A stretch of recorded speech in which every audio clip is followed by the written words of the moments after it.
Hello and welcome to the Bricecast. This is episode 2. I am, of course, Bryce, because, this way no one can do a podcast off me. But more importantly, our guest for this week, a good friend of mine, known him for a very long time, Royal Ravens player. It's Dylan Daly or Madcat. Madcat, how are you? I'm good. You're good. I'm good. Not about as much as I can say. That's no problem. I know we were talking a little bit before we came live, but let's crack into it here because I know, we've talked Call of Duty a lot in the past, and let's face it, we love a good rant about things. So let's talk about. I was going to start with something, but I'm going to start with something else. There's been a rumor, Dylan, a rumor that's come up, and I want your take on it. What rumor? Could Call of Duty go back to 4v4? It should do, yeah. Whether or not it does is a different situation, but it should do, yeah. I mean, I thought last year was quite good. Yeah. Actually, last year was all right. Obviously, I didn't play in the Pro League, and I didn't play a lot of the stuff, so I was pretty much watching last year. It was kind of all right. I only watched teams that I had like a sort of relationship with people on there, like the red team, the rec team, and just teams that are just people like Damon and that. But yeah, Yeah. I think for me the biggest question is viability, because okay, I don't know how to put this. I suppose just being honest would be the best way. Heard a rumor. It's been cycling about in my Twitter sphere that there was a rumor that we could have gone to 6v6 this year, and people have alluded to it. And I know the fact that I've heard from deep in the industry that was at least floated to go to 6v6 start this year with Hackney Yard in the game, the 2v2 map. Oh, bro. That was so anybody who's curious about the rumor, that was a genuine. I believe that conversation was genuinely had and shut down. I mean, I don't even want to think about Hackney Yard casting like a hard point or a dom on 6v6 Hackney Yard. It would be interesting to say the least. But 4v4, I think for me the biggest arguments in 4v4 are it, and you only really get this if you at least try and compete on it or play competitive. It flows so differently. It feels like, at least to my point of view, like positioning matters more. It's trading is still important, but it becomes more about playing around the map in a different way, because you're not going to have a quick respawn and have those bodies to flood in, or at least that's my view of it, Madcat. Oh, I mean, you would assume so on a typical Call of Duty. Yeah, A 4v4 game would play like that. Obviously, you got 3 lanes, and only you kind of like need map control, and you're trying to like, say in a standard setup, you're trying to have each lane covered, yeah, whatnot, maybe one open. You've only got room for 2 people to stack one lane, right? Whereas at the moment, you've probably got 2-2-1, 1-1-3. Like, there's so many different varieties, and also how these games actually play. But a typical setup, you kind of have to play the safe game because one death can cause you a game, yeah, or cause you a flag or a hard point break. But as you said, like 5v5 changes the game so much. Make it 6v6 though. Wow, wow! Imagine that. You'd have to do like a 4 lane game. I would love to see a play. Have to. I'd love to see a play test on it. Like, I mean, I don't think any professional players will put themselves through it. I Admittedly. mean, like, if you used to watch a game of Pro Call of Duty just like any weekend, any homestand, just like I watch it and I play the game every day, Yeah. I can't keep up unless I sit forward and actually look at it like I'm actually playing. I can't just sit on the sofa or the settee and just watch the game. I don't know what's just happened there. Like, how's that happened? Yeah. Whereas like last year, I could sit there and it just all made sense. Yeah, I think people also, like, you stayed alive a little bit longer last year, right? So players would be in those positions. Now it's like people drop everywhere on the map. It's quite difficult to kind of justify that positioning and stuff. But the other major question about this is, what do you think the franchises would do? Because the idea, or at least the rumor I heard behind 4v4, right? Or the idea is expand the league, get four more teams in, make it 16, split into two conferences, and go 4v4.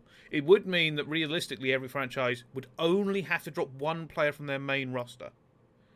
Yeah, but the whole point with that is that if it goes 44 next year, there's going to be no expansion. From my understanding, there's going to be no expansion. Uh, well, I assume so with everything that's going on in the world.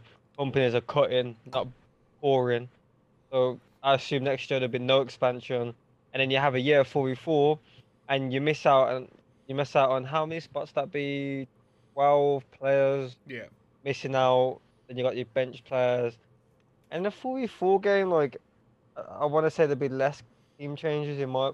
Ooh, there probably less team changes in my opinion. Yeah. Purely because you got less personalities, just less chance for like teams. Just I think there'll be a bigger skill gap. That's probably the reason why there won't be. There'll be a bigger skill gap, so the lower teams will change a lot in order to try like uh narrow the margin of the skill gap. But Yeah. they'll never get there. If you're at the bottom, you're at the bottom. I think in 4v4, the better team will always probably prevail. But yeah, I just don't see the year being good for everyone, especially how the AM scene is at the moment. If it was to do 44 next year, this wouldn't be good. The league has to expand before it goes forward. Yeah, I think so too. I think expansion is the way for the league. I think 16 teams is the way forward. Um, I just think 16 teams. It makes it more of a round number. You can do two conferences then, which would make sense in my mind. Having two conferences, it would mean that homestands could possibly change format. Let's talk about the homestands and the way this year worked from your point of view, because I know you've been in the challenger system, and we will get to that because that's a big topic. But from your point of view, watching the homestands, and I know you were at the London Ravens one, and you did the hype battles, which admittedly, that was the only good hype battle I'd seen all year. What do you think of the homestand system at the moment? What would you change about it? Do you think they need to change it for next year? Come back? What? The home, I don't know where I really stand on it. I kind of like it and I kind of don't. I think obviously you can't really say one of the points to be is that you don't really get an open event, but you can't. It's a franchise league. People pay to be exclusive. Yeah, If these AM players will be able to play in the pro tournament, it wouldn't be exclusive, right? So kind of have to take that away from now. I think of it going forward, you can't really think about the way it used to be. I kind of disliked how there was four teams missing out at the event. Uh, some events this year, I mean, granted they were online, made it a little bit better because it wasn't a waste of like franchises money, waste of people going to these events, like their costs and whatnot, travel fare, hotel. That you'd miss out on four teams, right? That's what I just didn't like. I felt like if it was all the teams were there, if it was enough online, obviously every tournament would have mattered. yeah, Whereas some of these tournaments I've seen was like there's been ones where the Dallas, Chicago, Florida, and New York was missing, and Dallas was just the only one there. And it's like, well, it's a free win, bro. Like if that was on land, you probably give them a little bit of a talking about a chip. Like that should not be a chip. If all teams are there, then we can talk about the chips. it's a weird one, especially considering like once you get out of those group stages, it goes to single wheel. I mean, you can kind of like bypass some teams, and if teams don't match up very well, it kind of works out a bit weird. I think what you said there about the opens is interesting, because those are always the big events we like to see, the hype of the players come through and really go for it and cause the upsets. I was wondering like whether or not this year, like as well as the homestands, there should be a mid-season event. But But there like was supposed to be, right? I think so. I think there was because we were supposed to have one in the challenges as well. It's supposed to be the exact same weekend. I think it was like the mid split. Yeah, I'm pretty sure that's when I think after that was the whole roster change movement. That's what it was supposed to be before COVID happened. yeah, Obviously everything happened, and I don't think they ran the event online. yeah. I think But I do think there should be more than probably one. I think there should be. I think the leagues probably should start a bit earlier in the year. Um, Granted, the games come out in October now, is it?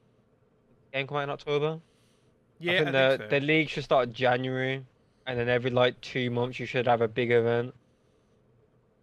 I Because think. like the big events are like what Call of Duty really is built on. Like, Well, it was unique as an esport, right? I yeah. don't know anybody else who's really did. And obviously like I mean, Halo like and you got Gears. Gears, but Yeah, like they're pretty much like it's like under the same roof, like old school MOG, like Halo, Gears, COD, yeah. or like the MLG umbrella. So yeah, they're kind of what COD was made out. So just scrap them. Kind of puts a distaste in some people's mouths. Do you think so? For me, it's we spoke about challenges before, and Yeah, I still feel like, at least in my mind, right? You've got the pros, right, and it's a great. Don't get me wrong, right? I think content wise, the pro scene this year, even with COVID, has been terrible. I think realistically, there's all these shows going out and these bits of content and all this sort of stuff, but it doesn't feel real almost like we get like these behind the the curtain. But I want like a really. I think I've been spoiled by big documentaries like All or Nothing or the F1 documentaries. These things that really get behind the scenes and show these players. What was yeah. it? So what like the vision was with Optic, like Yeah, everyone tuned in with the vision. Like, granted, it kind of got dull when they brought in some of the dead PC teams and whatnot, but yeah, you still skipped to the COD part. You wanted to watch it after they had a good tournament, bad tournament. You wanted to see what the reactions was like. And I've been watching some of the Huntsman stuff. My morning while I eat my breakfast, I'll throw up a Huntsman video if it comes my recommended.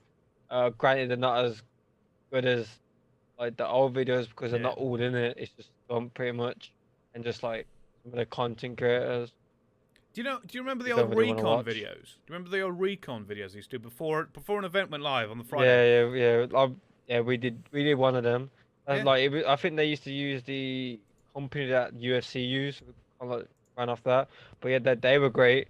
I remember one of them when yeah. Red said they were gonna smoke us and they got bodied. I remember one.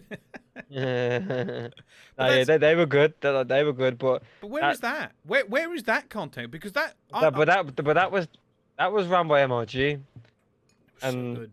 like the league kind of has to step in and kind of feel what MLG were trying to do with that. But also the franchises need to they're putting a lot of money into this, right? Yeah, Why not throw a little bit more to make your brand likable, bring more fans in, and that's ultimately, like if you want to make money off it, your brand kind of has to be appealing. Either you want to sell it, or if you want to make some kind of revenue back, you need the fans, right? yeah, Just like the kind of like I say, one franchise you kind of look at is the Paris one, yeah, and like they've kind of like gone away from what it should have been. Should have had French influence in the team, the French player being the face of it, and that's how their franchise should have been built from the start. Whereas they've gone down the route at the first year, like anyone that you meet, just anyone you meet, first impressions mean the most. First impressions also last impressions to some people. yeah. I think So you used to bring in American, Australian, and a UK team, and you got the French guy, and you just send him back to Europe. It's a lot kind of like you kind of like put yourself. Just like you've got like the first steps, like people taking steps forward, and you've just took steps back off the route, like, and that's the sort of things that like not like that these franchises need to be do with the content. They need to bring in these fans in. At the moment, X is just taking the fans that you used to have and just bringing them over. New fans are just taking them in because he's creating the content. He's bringing the fans in. They can yeah, watch something, watch that team, and they're also the only team streaming scrims as well, which I mean sometimes can get a bit. I've never been a fan of it, but now and then is not that bad. Maybe now is not the best time to be streaming scrims. Big tournament coming up. But they're putting themselves in a likable position, and that's why they've got the biggest franchise. Even though obviously, granted, Hex and Scumper, they are who they are with Formula, yeah. obviously, but they are still doing what everyone else isn't. And the rec lot, they tried to do it, and I enjoyed their videos. Dude, I love their videos. I think realistically, Rec is a great example of no, they didn't go gangbusters in terms of numbers at the end of the year. But you speak to anybody in CoD competitive, and they remember those videos. They loved those videos. I think it made Zed way more popular than he was before they started. Like people Yeah, love Zed. well, you just give characters that haven't really had the opportunity to showcase their personality. Yeah. And I think that's a lot. Okay, you obviously you have like you have a fair few personalities in the scene that no one really knows. There's people that no one really knows. No one really knows, but they are very genuine, funny, outgoing people. But no one really knows because they haven't been really given tools or the opportunity to showcase it via obviously the orgs or the franchises they're playing for. No, I completely agree. I don't think I could agree more with the point, and it's something I brought up, way before, on Spitfire. The truth of this is the amount of money invested in these franchises, and I know there's been cutbacks this year. The amount of money invested in these franchises to do some really good content, like really good content, and put it out would pay dividends. Like it would increase the brand more than. I mean, just like I don't really follow other esports, so I'm not gonna really say it. But there is one franchise making content, Yeah. 1 out of 12. Another one just steps up to the plate. That'll be, they'll make good things happen and stuff. Yeah. It's you know how it goes. Well, I just think it's simple, right? It's some of the ideas could be really easy, right? You say you can't stream scrims, show something from 3 months ago. Go back and watch your games with the team reacting to their gameplay and the games, like live. That I would watch that. I would love to see, like the Ravens versus Dallas, and I'd love to see. I haven't seen anything from someone put in chat. Dallas doing an okay job. I haven't seen anything bar Rambo doing a video. Yeah. I don't know if they do anything else. That's all I've saw. It's disappointing for me, and this is way beyond the point where we got to.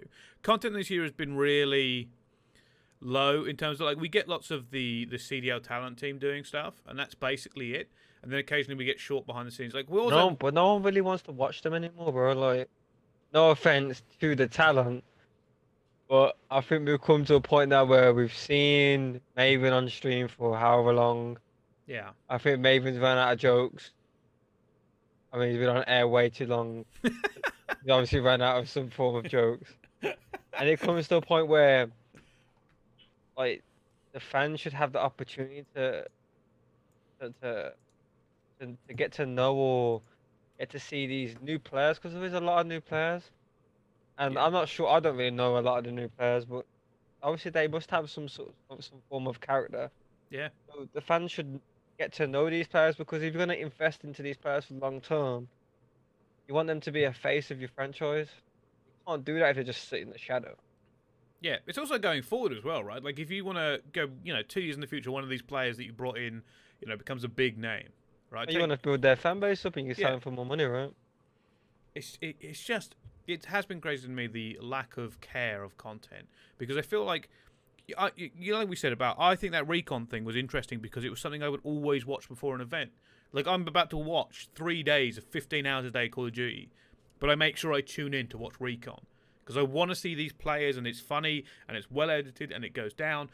And you said, like the UFC do it very well. I think the NFL films, if you've ever, you don't actually have to be a fan of American football to go watch NFL films and see that the quality content they put on there is unbelievable. I actually started watching some American football because I watched NFL films first and watched the highlights, and then started watching player highlights of the personalities and their top 100 and all this sort of stuff. It's so important, and we need to go back to my point about the challengers, right? I feel like the storylines for the challenger players aren't going to be there as much next year. Like you're going to have to really dig deep to find out, who these guys are, because nobody right now is like, oh, they've won an event, oh, maybe they should be pumped up. But so much more could be done. I would like to see something like a combine.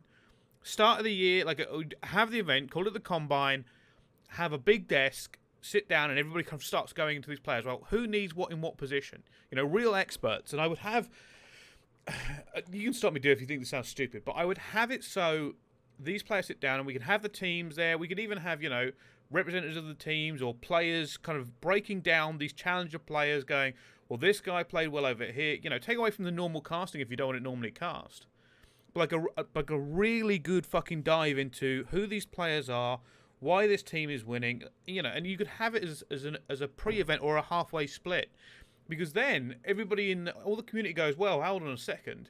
I don't know, Clayster said he's pointed out, trick shot, he's been doing really well in this position and this is why. And people are going to remember that, and the franchises will remember that. And then when it comes to, the roster mania hype, there's a story to tell. When somebody like an amateur gets picked up, they go, "Oh, holy shit! Yeah, they pointed him out 6 months ago, and here's his journey, and here's all this shit." Then all of a sudden, people care about the challenges, right? You know, you have to build it up that way. It has to be something that you have to give a reason for people to give a shit, because I, people won't. I, I, I agree. You gotta make people care. They won't just care on their own accord, Yeah. especially with how the challenges is. I mean, Like, it's the other thing of the homestands, right? It's like, I feel like maybe if it was, you could probably have slightly different tournaments. If it went to 16, the homestands, in my mind, and some people will hate this, split it into two kind of leagues. You know, like this 8 and this 8, alternate weekends, and they'll just play out continuously. And then at the end of the year, we get the playoffs, and we kind of get to see, you know, who's about and what's going on. I think with the challenges there could be so much gone. Uh, I mean, just a simple stream from the start would have been good, right? Uh, Yeah, I mean, the one thing for me is just uh, from playing it, it almost feels like it's just there to be there, to have people playing. 'Cause, you don't want Krim or Clay, 50 years old, playing. So you need to have someone. yeah, Like the way I feel like, apart from the few orgs that are pumping into it, I don't know kind of why. They're pumping money into it because the return on investment's low. Also, like you gotta understand from like the older players' standpoint, like if you don't make the cut and you're playing in challengers, chance of you getting paid is zero. yeah. That's so. Let's Like talk about the challenger system in more minimum. depth. Like you've been in that in the passion pit this year. What's it been like for you? I mean, and to be fair, I think you're special because I've seen you go through it on Twitter. But let's take it from your point of view. The challenger system that you've been playing in from the start as a sub for Royal Ravens. What do you think? Like, what's it been like? I think your dog has objected there. Yeah, so challengers like on a weird one for me because I missed out the first event with my visa. Yeah, So I didn't go to pretty much any event. I went to London one, had like 3 series. It was a bit of a weird one, challenges, but as an overall, it seems to be like and like the kind of the way it's been put nowadays, like, the way franchise looking at it, like they like if you've pretty much been around, they don't really want you, and that's one thing like I've seen like and actually know from like understanding of like these different franchises looking in at the challenges yeah, like I don't think someone like myself would ever be able to get back where I was regardless of skill because the skill is there. I would say I'd easily fit into half of these franchises and be better than some of their players. Is that a problem? Is that a lack of scouting from the franchises, or I know because well yes no but they kind of want young players. What I don't understand is that like you aren't really looking like when like the way it's run at the moment, they're kind of like just getting rid of players left foot. If it's not working, get rid of that one, that one, that one. You're not really holding on to these young players regardless. Like if it doesn't work, they're gonna go right. yeah, So it's kind of weird. Like you got like someone like Dave, Steve that have been around me, even like Nelson. Like we have been up 2, 3 the whole year in Europe. So for them to get overlooked because they've been around or they're like 22, 23, it's kind of bad because you've got players like Clay who are like 27 in the league. I think he's had a phenomenal year, one of his best over the past few years. I think players are going to get overlooked going further because people want these young players they've never heard of. But that that's not a bad thing no, in itself. I think these young players should be having an opportunity to showcase their talent and rightly so. But I think the age factor in COD at the moment is being looked at way too wrong. But the challenger system as a whole, it's not really been showcased great enough. So like people are kind of like going off he say she say. If any scouting has pretty much been ran off. I think like 5 cups the whole year, and just yeah, and it's on like yeah, it's kind of weird because it's online as well. It's kind of hard to really but just from the go, there was like a lack of uh infrastructure place. There's just a bit of money thrown into it, and that was it. Yeah, I can see that. I think that's one of the things I've been talking about. Like, I haven't seen a ton of games because you get the Challenger Cups and you get the the Homestands, and some of it isn't streamed. And I'm like, kind of want to see it. I'd really be interested to see it. Some people stream and then stop, and you're like, that's when I want to see the good games. The last few games, the big boys going to town on each other. And for me, it's always going to be disappointing to not be able to watch it because I did it last year, right? And don't get me wrong, when I watched the open bracket last year, there were some absolutely shocking games. Games that I, quite happily would have just took a screwdriver to my Uh, own uh, leg to get out yeah, of. I agree. But what's crazy, Bryce, is that I can't speak for the other regions, but Yeah. Europe right now, am-wise, you throw you throw 3 or 4 of the am teams into the franchise. They definitely won't be bottom. They No, I don't definitely think wouldn't so. be bottom. What's crazy is that I would like to see them players get the opportunity they deserve because there is a lot of players in the franchise league that are absolutely stealing a living, from my opinion. Players that have been absolutely underperforming for years. Yeah. No, So I agree with that. I just think Europe as a whole will always be overlooked. We've always said it's COD America, it's Call of Duty American esport. I, It's a weird one. Europe's always been overlooked. Just look at Trey this year. What's the word you put it? Very undeserved dropped from New York. Uh, there's no means their worst player. There's no means their best player. No means their worst player, and no means the reason why they weren't doing what they should have been doing. so But I just think because he was European, what we've had to go. I've spoken about this before, but this is one of the topics I wanted to bring up. So I'm a little bit worried, right? And I don't know how you feel on this, but I think European COD is in serious trouble. I think, if I'm being perfectly honest, with the visa system the way it is, and this is before COVID, right? Obviously, I don't know when the travel ban is up or any of this, but there's a travel ban. So you can't even go over there if you want to. And I know you've suffered at the hands of that. So you can't get a European player. The North American franchises don't really look at the European players most of the time anyway, outside of some, right? Then you've got your visa issues. So it's like this massive issue of, are we even going to see these good teams realistically get a shot over in America? Because Singularity went over, Team War have been doing all year. Your team's been doing well, and I don't see from the community or from these North American players them really going, well, why don't we dip into that talent pool? We could grab some good Europeans. Because in my mind, I think some of the European AMs could just, well, honestly, I spit mean, over the I North mean, American I, I AMs, right? mean, over recent years, the European AMs have been better than the American, especially last year. Anyway. Yeah. And yet, I don't think franchises will give them a fair shot at all. I don't think anyone's even looking. I don't know if any of the North American teams are even looking realistically. And I'm wondering if it's going to get worse. If a European player now gets dropped from a franchise and can't find a home somewhere else. I don't think that's just. I don't quite think that's just Europe. Like that has a problem. I think every region is gonna have a problem sooner or later, for the sheer fact that a lot of older players that probably tried challenges this year to get a shot back, they have to move on, bro. Like life, you can't Yeah. survive as an adult. Like years ago, you could survive off this when you're 18, 19, and you got your family support. But at some point, you got to stand on your own 2 feet in life.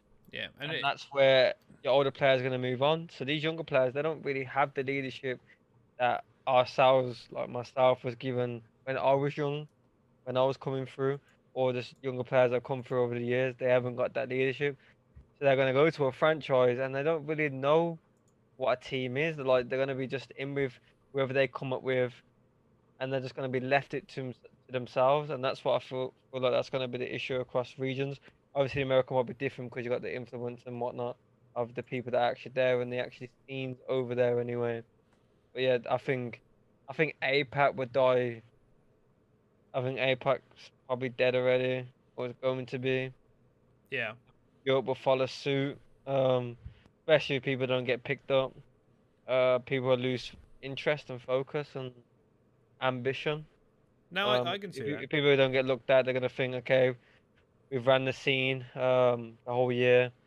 Arguably, the EU scene is better than any scene in terms of the amateurs. And we aren't being looked at, so why am I wasting my time?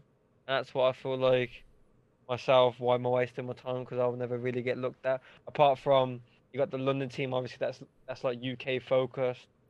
But who really coming through would you replace some of the London players with? And that's really your only ticket through if London keep their UK based team. Yeah. That's the only way really through, and that's only a couple of spots. You've got like 3, 4 teams lining up here. That's like 20 some odd players that are ready that like are ready to go. You got a lot of players that are ready to go, boys. No, And I especially agree. like these players have been placing consistent over a few years in the AM scene, or they've been pros dropped into AM and been placing well or consistently at the top. And then you got American players that have been placing quite bad. Like some of these players that got picked up have got some shocking CVs, if we're Yeah. being brutally honest. And the players will just lose interest, and that's how I feel about it as well. And as you get older, you gotta feel like for the future because the way I look at it now, like the way the franchises are looking at it as well. Once you get to like my age, like they don't really want to look at it unless they kind of have to. You know what I mean? Unless Yeah. you're really at the like, causing havoc in the pro scene. No, I agree. I think take the example I like to use is Team War, right? Yeah. Because you think about that team, they did bits last year at Champs, right? So you've got a team that's has proven themselves against big teams. What's crazy, Bryce, is that I Yeah. look at that team war and I think, why don't they get picked up? No, I Like, agree. That's no, I look in and you gotta be honest. I like them guys, yeah. and you gotta think Dave's still quite good. Um, but him and Steve as well. You gotta look at it like this, like that World War II year, Yeah. that it was showcased every week, them getting smoked. Yeah, that's Well, I true. look at it like if I take instance, what's that player's name? LAG Holla. Yeah. Do you know he changed his name, right? And his name used to be Norks, and Bradley and Jura turned on him on S&D to get to champs in 1v3. No. No, I did not know that. So if that was to stay in their name, why is he not staying in other people's names that bad? Because they actually are better than him. Why isn't it staying in their name? Is it because of the European? Do you get what I'm getting at? Yeah, yeah, yeah. I do feel like Team War have had a rough ride. Like you think about how consistently, from the Splice knockout, which was a big moment at Champs last year, to placing consistently well in challenges all year. And I don't think I haven't asked them, but I wouldn't be surprised if not a single franchise has even reached out. A I don't coach, think a I, GM has I don't even think they have. What's crazy is that you look at that team and David Steve have been the backbone of that team throughout the whole year, yeah, and they've been at the top the whole year. So you got to look at this. I don't think. I think them two will be the last people that get looked at, even though them two are the backbone of that team. Because you've got, well, probably not Denver either, but you probably got the Afro and Lucifer that'll get looked over at them too because sheer fact they're young. It's a yeah. fresh CV. Well, I could tell you now, even they probably bring more to the table than them. I think for me, apart from Toronto Ultra, who kind of went wide with their pickups, right?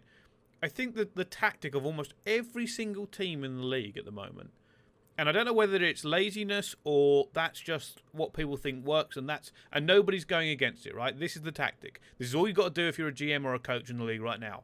Well, we need to make a change. Okay, what do we do then? Well, we could investigate, or we could just pick up a crack youngster and throw him in. I mean, you got to look like perfect example. My team right now, you had Weeman Nelson. Uh, Weeman and Nelson had a very good champs top six. Uh, I'm pretty sure they were the only people within the top six that didn't get picked up for this year. Yeah, I mean, what more have you got to do, Maybe, right? maybe I think it gets worse now. I think it was at the top eight. Like they were the only people not to get picked up in the top eight. And like Dom said, like it's harder this year, but like it's way past this year, Dom. It's been happening. That's been happening for years, like in terms of like the attitude towards European players. But like just for the sheer fact that you got so much talent, and some of these Americans that have been part average for some years. Well, what do you think? Like, what is the solution to that then? Because in my mind, the way it should work, or at least the thing where I would like to see it work, is there are scouts and these analysts and these people come through because all I can see it working is these coaches. I don't think they really give a shit looking outside the team until they have an issue, and then they're probably just going off recommendations from their players. There's Oh, no yeah, actual well, active scouting.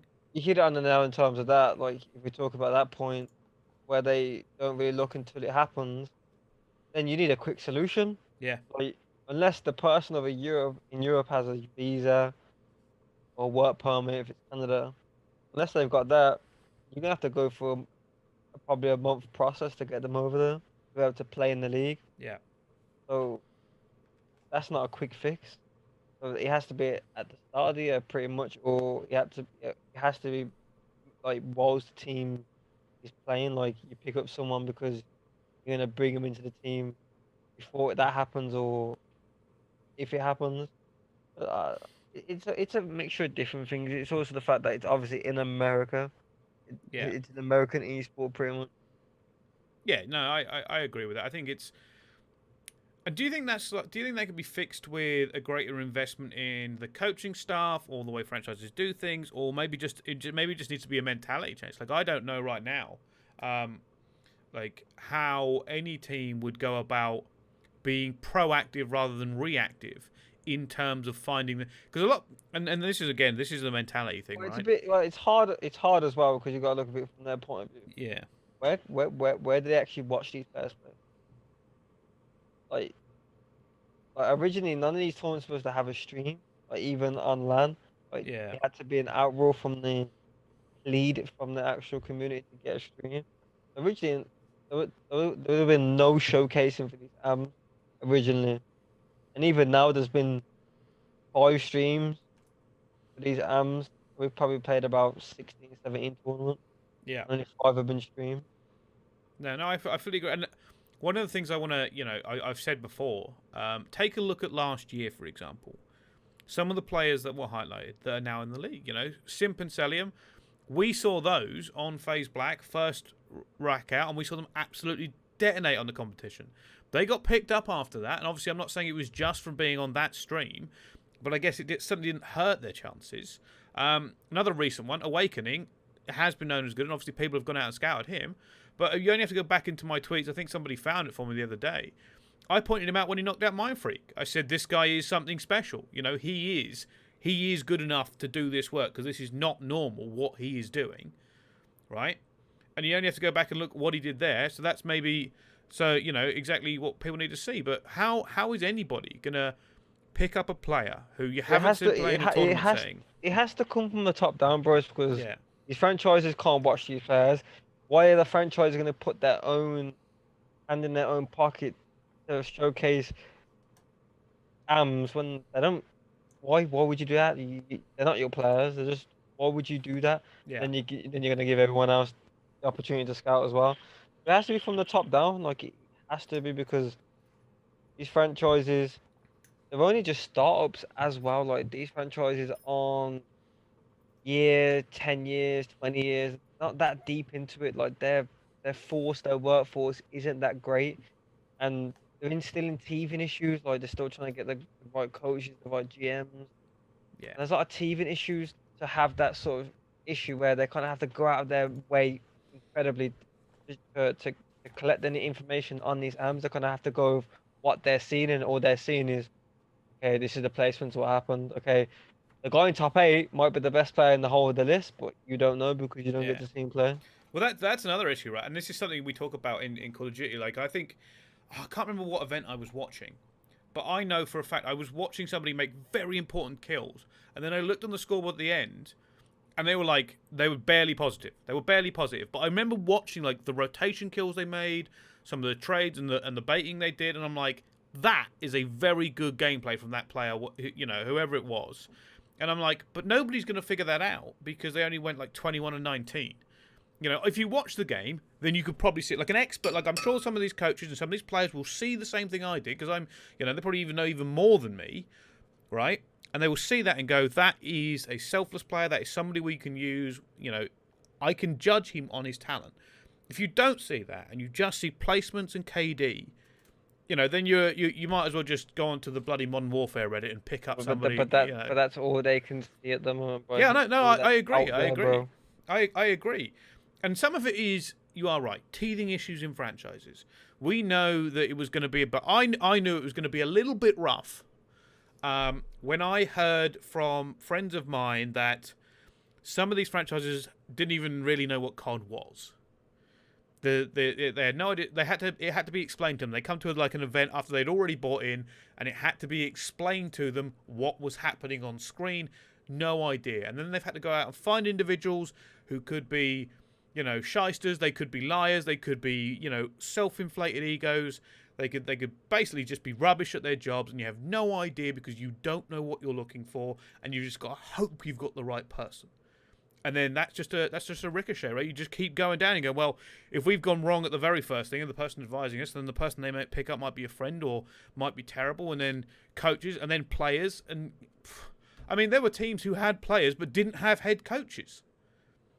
So the head coaches walked into a pre-made team, and you're like, oh, well, this is great. I would have flipped out. Let's not talk about that one. Like, how are you gonna have a head coach who hasn't had anything to do with the team just go, there you go, coach them? And he's like, well, we didn't know the meta, we don't know, what I need, we don't know if these guys are going to get along. It's been built by somebody else. Like it's And quite I need some money in the transfer market. I mean, and don't even get me started on the fact, you got the luxury tax this year, so some people have to be a little bit careful and cautious about spending all this money, and I don't think all the franchises fucking were. But what's kind of crazy is that I think a lot of the franchises came in, signed all these players. A lot of players are getting way overpaid. It seems like a charity franchise sometimes. Yeah. But these players are guaranteed the whole year, by the way, and you roster maximum 10. So you're kind of obliged to keep the team at some point when you're paying them that much. Yeah, I mean, imagine that situation, right? You can't drop somebody because they're worth that much money. Just, you're like, oh crap. They could sit there, right, Dill, and just go bollocks to you. I'm not listening to you. It's also the situation where there's only 12 teams, so and it's also the situation where a lot of players that got picked up shouldn't have got picked up. And anyone looking outside in could have told you that that player would have been not that great, and you probably would have been on the bench the whole year. So and there's a lot of them. Yeah. I mean, I don't. And then you got him on the bench, and then you got to bring in someone for him. Yeah, I mean, look. And at you got to do it quick. Yeah. And you've had no showcase because a lot of these teams did it at the start of the year. But when you do it at the start of the year, the start of the year there was no one, there was no streams, nothing, so you kind of had to make quick and fast decisions. Look at some of the players on the bench now. Players that could probably just go straight into the league, just sitting there, doing nothing. I mean, yeah, like that's what I mean. I'm literally been up that long. That's how I forgot the point I was pointing. You got players on the bench, but these are the scraps that like shouldn't be in the league, probably and that money as well. So obviously the league rules that if a player kind of has to either take a pay cut and go to another team, or sit on the bench, right? Yeah. And a lot of these players realize that they'll probably go to another team, take a pay cut, and end up on the bench anyway. If they use them, and that's if they want them. That's the whole point. A lot of these players were scrapped, so you got someone on your roster you're paying X amount for, and no one else wants them. I think an example will probably be J-Cap, right? Yeah. I mean, he's got to be on the bag, right? Like, there's no way he's. Yeah, he's got to be on he's got to be collecting some nice money, but no one else would want him, right? So Yeah. you got him on the bench. No one else wants him. That's also a spot that you probably could have paid about a few AM contracts for that. A lot of factors have came into it this year, and I think franchises are going to learn. Do you think next year that'll be the difference? Then? Like, do you think? I don't know. I don't know if they're going to learn next year. I think they will purely because of the circumstances that we're going through right now in COVID, and they're going to have to lower costs where they can. So it's going to be a bit different, but I don't think they really will learn. I think it will take a few years for everyone to really get the gist of how this will plan out. These guaranteed contracts, these 10-man rosters, I think for me, like a point you've just hit upon there is maybe really think about next year and how maybe you would strategize it. Like if you're being honest, if you think about it this way, next year, what you could do, because I think what people may realize is that these homestands aren't as important as you think they are, in terms of like as long as you place consistently well to get into a decent position for champs, you don't really have because the old way of thinking is I've got to make a team to win this event. Right? That's how it used to be. I need, like, we're going to Dallas. Let's win this event. I need to make the best team for this event. You know, fourth isn't good enough. Second isn't good enough. It has to be first. Well, being perfectly honest, this year, the way that the league works, second is good enough. Right? You need a consistent placing to get to the end of the year in a good spot. That's what you need. Yeah, you have to be consistent. That's Yeah. the whole part of COD. Like, if you're not consistent, you're gonna have to start question marks over your Yeah. roster or your spot. But Consistency is key in every sport, but the team I, there's a what team I like what this I year. don't think, and outside looking in, I think there's very few people who actually care about winning anymore. Bag's crazy these days. People are making money they've never seen before. And I think a lot of people have lost sight of what they came here to achieve or what they were here for. Well, I I mean had so that aspect, I see your point, but but I just don't. I don't see like it's just 12 teams, bro. Like, and this year it was 8 teams at every event. But we yeah. come from a place where you've got 300 teams, no, about 100 to 200 teams at every event, and anyone have the opportunity of winning it. We go to 8-team event. As a community, we can't look at that and give you the win. We can't. It'd also be a discredit to everything that has happened in the past, but we've got to look forward. But how can you look forward when it's so far back? No, I agree with that. I think, It's mad. It's actually crazy. Like, you see anything? but maybe that's like next year. Like if a franchise can do it, and it's not going to be easy because no player is going to want to take less money next year, regardless. But if the teams, and the franchises realistically thought about it, I was like, well, if we shrink, salaries by 10-15%, that's a good amount of money in this market. Like it's 200 grand to sink. That's all I'm talking about. 15% would shrink it 200 grand. You could technically get 4 outliers throughout the year. Like that would give you enough salary before the luxury tax to get 4 in if you want to on the bare minimums, right? And that's just a little shrinkage. Like, and that may help you out because there are teams this year that have struggled to make those changes.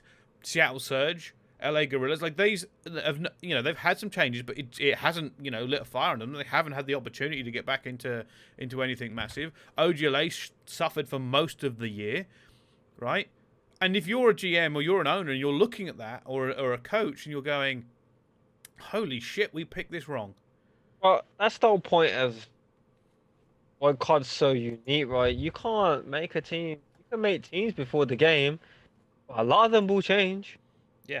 You make a team based off what the past game was, or a Treyarch, what a typical Treyarch game looks like, what you need from a typical Treyarch. I mean, like what players probably look good in Treyarch games, or that's what you base your team off, right? Okay, what meta is this game going to be, right? Yeah. That's what you make a team off. So to do that and then make a team before, you've got a good chance that 9 out of the 12 teams are going to change, in my opinion. 8, 9 are going to change. Yeah. But that's the problem, right? Each franchise has 7 people locked in. There is only 3 spots available to bring in someone. If that 7-man roster doesn't fit suit, obviously not every franchise used the 7-man properly this year. You had Maniac on a contract. Lord knows what happened there. Stuff like that. Not every team used their 7-man roster wisely this year. Obviously, that probably changed because they've seen that like COD is a bit unique and you can't make a team before the game and hoping it will stick because the likely chances are it won't stick. So that's only 3 spots available because they're all guaranteed. So it's a bit hard to make it work throughout the year, but I mean that just comes down to who's got the best scouting, who's got the best recruiting. But I mean, what if you got no salary cap left or luxury tax? I keep calling it salary cap because it's more obviously. like if you have a player, 200k player, for instance, Yeah. terrible this year. You can't get rid of him. You can't get rid of him. He's still going to be in your luxury tax. You know, you can't then get another 200k player because you haven't got the room left. If there's another one you think, oh, we could actually use him in our setup, you know, we need a good AR, and another team's dropped a 200k player. You can't have him. You just can't. There's no way you can have him, not unless you can get him for free. But like and you ain't getting him for free. That's COD, like in a nutshell. Like the skill gaps that low, especially 5v5 in the current game. Everyone's a superstar. Everyone's worth 250k. There's only a fair few people that are elite players. The rest are just good. Yeah, but average. but that's the problem. Is you are paying So 250k. how would you price these players? Because you've already priced them, by the way. Well, that's the issue. You've already priced these wrong. You've already priced some of these players quite high. Mate, quite high. You got X player on 25 a month. How would you turn around and say you're now only worth 7? How have you gone that far down on the pecking order to say you're now like 30% of what you used to be, like 20% of what you used to be? Well, being perfectly honest with you, that's for the business owners and the GMs to make that call. And You can't trust everyone to follow suit because someone's going to go rogue and start pricing people. Yeah, they probably are. And at that point, you have to think about whether or not you're going to play it smart, right? Because these but then you end up with a team that's probably unlikable. No one's really got following. Probably average players, and then you end up in it's a money game. Like all these franchises have money. I know they do. I'm just not sure. I mean, don't get me wrong, right? I think money has been thrown at the scene this year. I'm just curious whether or not it should have been in the way that it is. Now, I have no problem with players earning the bag. There's been a lot of shit over the years. They should 100% get paid. Everyone collects the bag, but what you got to realize is that there are a lot of 200k players. Especially what's going on at the moment, and I've been saying it for a while, Warzone is a threat. No, you're right. Threat. Like, there is people playing Warzone, enjoying it, playing these tournaments, enjoying it. I'm going to keep putting there, enjoying it. Yeah. There's a lot of people not enjoying playing at the moment. And they're enjoying it, they're making a bag from it, and they're their own boss, essentially. Do you think... It is a threat, in my opinion. So if you was to bring them down that low, some players are going to be like, well, I've got a personality. I could make this stream work. I'd rather stream. Yeah, that wouldn't surprise me. I know it's been Warzone is popping, and it seems like from being a part, it seems like being part of CoD, a competitive player. It seems like, especially this year, the main focus has been Warzone. No, I agree. I fully agree. I think here's the thing: if you're a franchise, Warzone looks like it's only gonna get better. Yeah.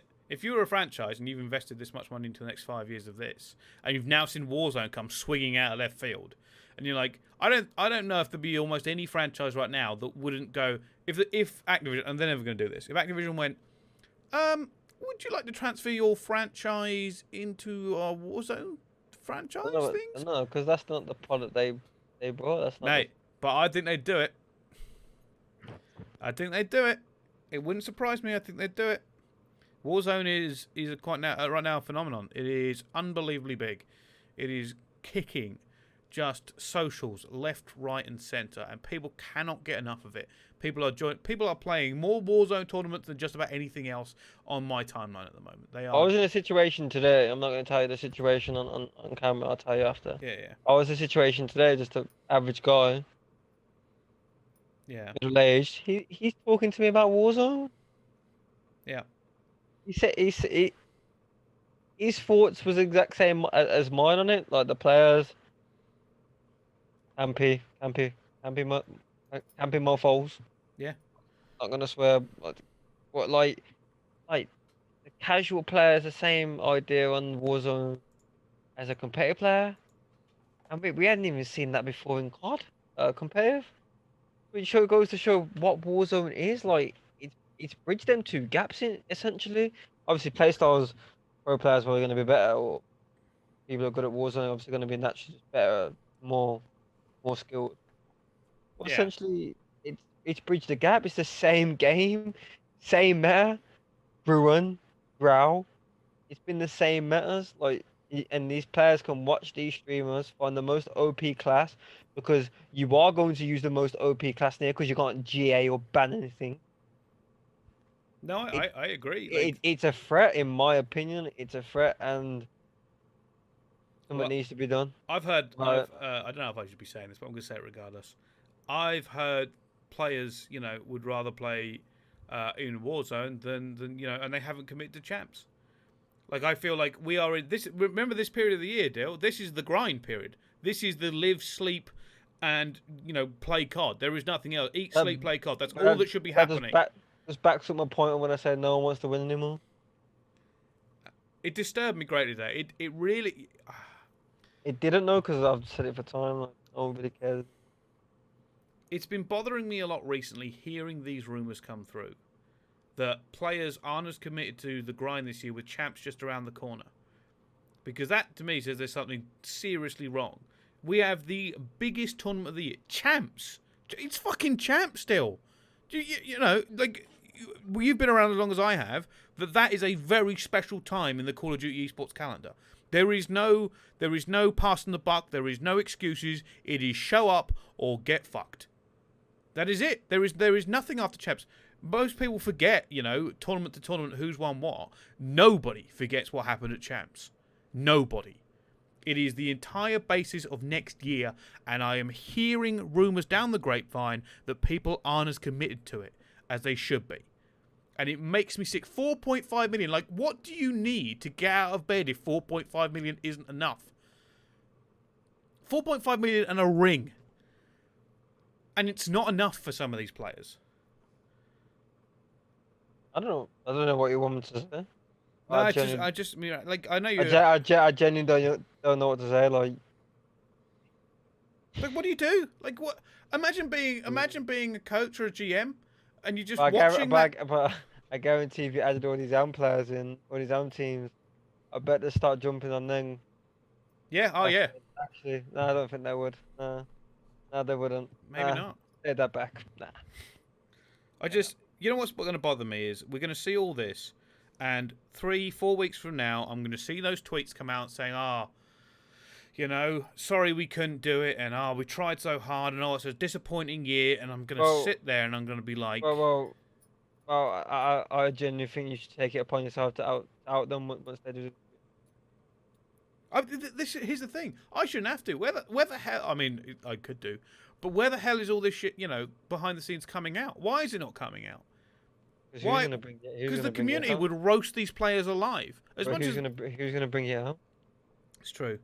That is very true. The scene's changed, bro. It's not what it used to be. Like, no one wants to really beef with anyone anymore. Yeah. It's so close. There's only 12 teams now, bro. You might need that person next week or the week after. I don't need anybody. Let's start airing this shit out. I have an idea, by the way, for his show. I discussed this earlier with some people. After Champs is done, and we are going into the off season. I think COD needs pundits, by the way. I think COD needs... I've been watching a lot of Roy Keane, and trust me, the scene needs a Roy Keane, and I'm absolutely Roy Keane to do it. Hey mate, come on every week. I'd love to have you on. We can co-host it. Hey, I'm more than down. I am more than down. I think so. Here's my idea for. I'll even get a camera. Do it. Here's my idea for a show, Dill, and let me know what you think of this concept. I will get statements from people within the scene, pro players, coaches, GMs, staff, everybody, anybody who wants to submit one. I will obviously double check it to make sure it's not just bullshit. And I'll do it anonymously and just read it out. I will just read out these things that have gone on that people don't want to stick their name to because they don't want to be fined or have trouble for next year. And I'm just going to take in statements of stuff that's happened in the background that people don't know about. And just read it out and maybe I have you on the panel, maybe I have some other people, and just have the team react to it. Because that's the only way to get the real news out. That's the only way people are going to really understand some of the things that I get to hear and I can't always put, public, or I can't say. I think this year, I'm not sure if it'll be better next year, but this year there is a lot of things behind the scenes. People don't know. That people don't know that with the way they see some of these teams or their opinions on it. But that's just I don't know my opinion on that. That's just down to you if you want to do it.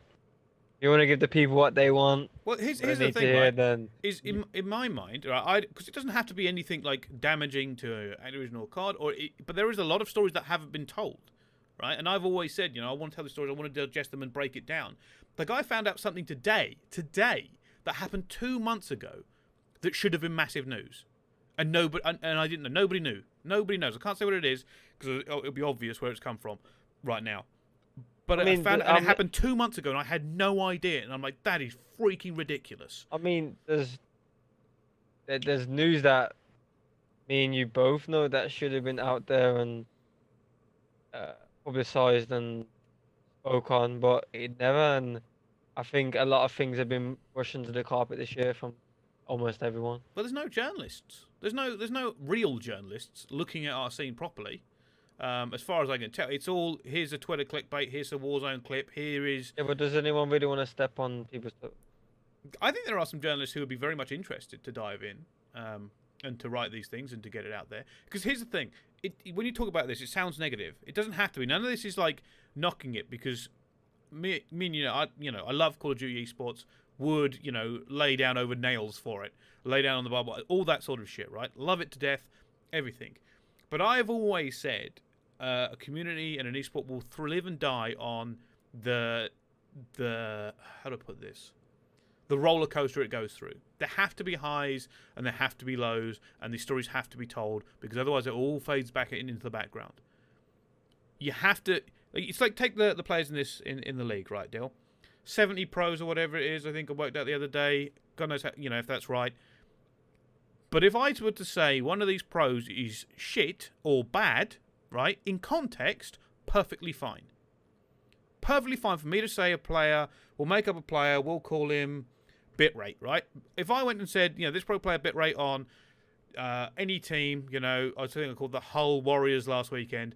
If I said this player is awful, they have a terrible attitude, they suck, they should not be in a team, they should not be paid 200k because we don't, none of the salaries are public either, which is quite frankly insane. If I said that was a bad player, I would get flamed for it. I would be hounded on Twitter and I would be, people would go at me. And I could be right.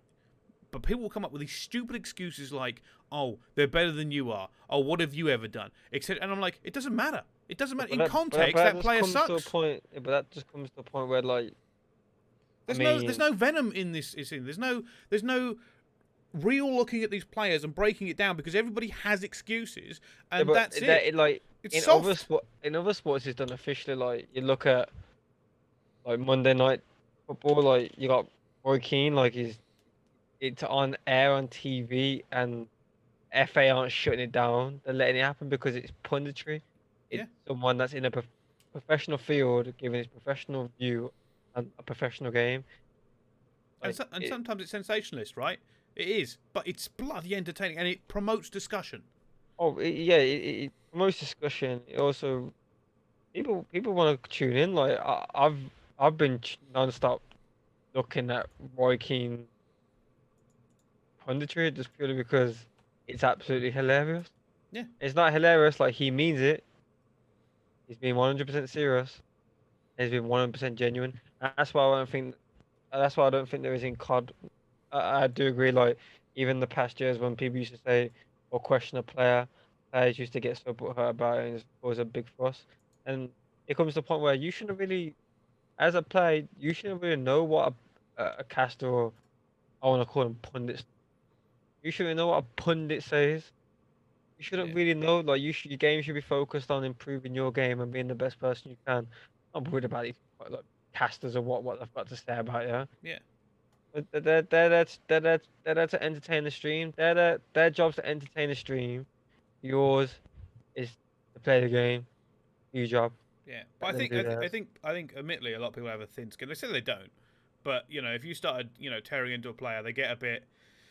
And admittedly, it is personal in some regards, but they are right. Like if I was on a stream and I called out a player for something, which I have done in the past, and it's gone both ways. Sometimes they're like, yeah, that's fine. The other times, they've had a bit of a fit about it. Like, oh, this is ridiculous. How can you say this? You know nothing. I know everything. And I'm like, well, it's irrelevant. All of you, I don't care how you feel about my opinion.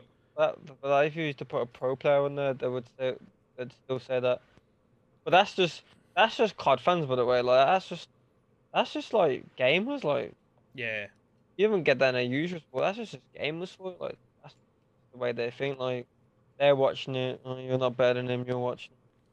Like yeah. like their opinion doesn't matter. Well, who cares? I think it would do the same wonders. As you said, it would create discussion. I Yeah, think it would bring more views in if the right people were there. I think if those ex-pro players that had the accolades and the credentials have yeah. these opinions. But Because, again, yeah, there's this big friend circle that they don't want to be on the outside of it. You know, and I get but that. like, but I get like, that. But at but, some but point, like, that's where it comes to the point where you don't play anymore. Why do you want to be their friends? Like, if you take a job as a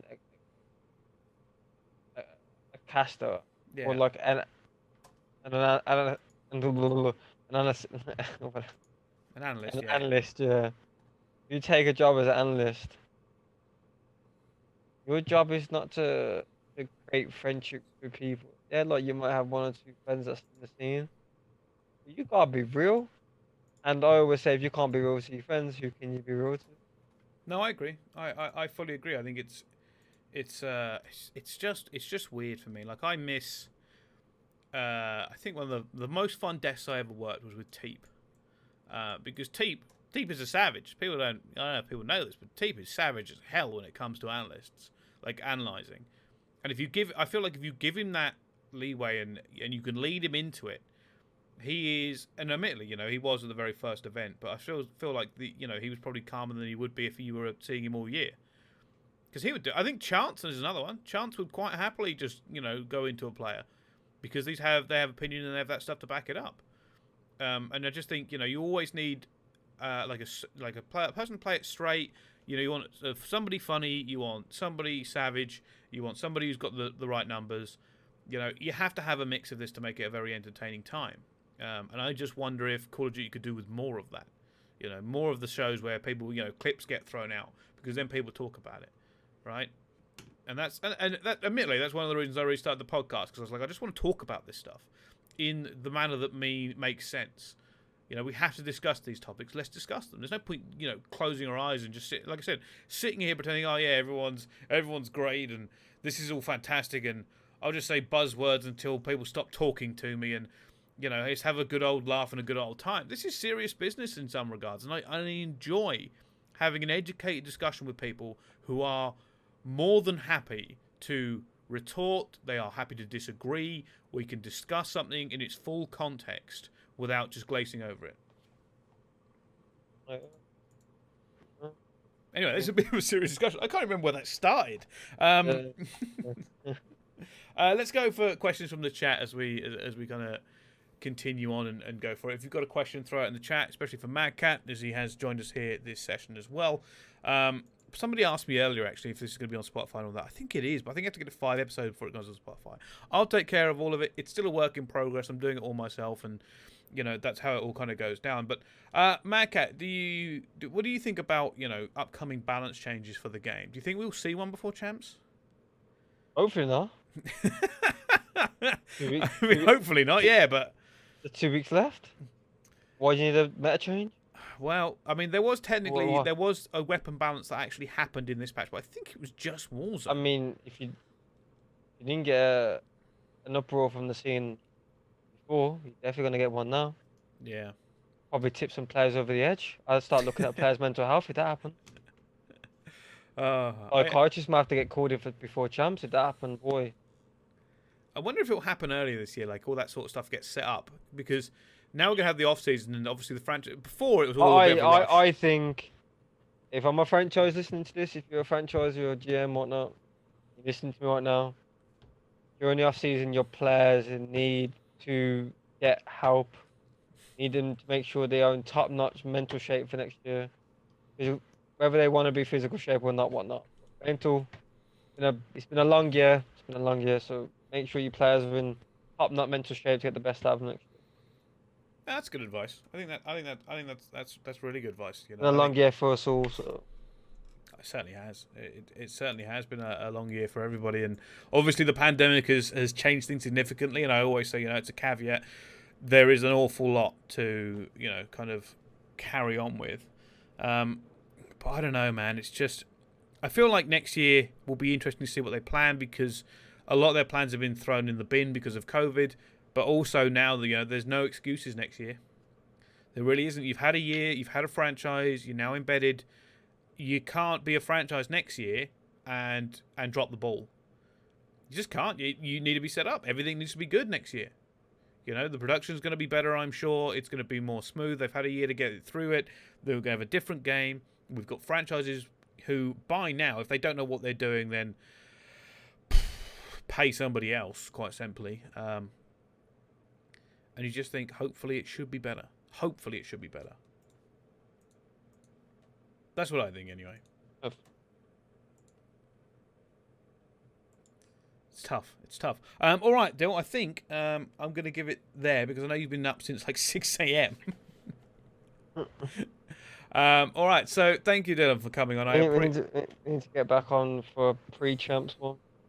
Oh, 100%. I want to talk about the teams, because I feel like literally we could do exactly what we just spoke about and talk about the teams and the players. Because looking in, have a good understanding on every team, players. I think it'd be a good episode to do.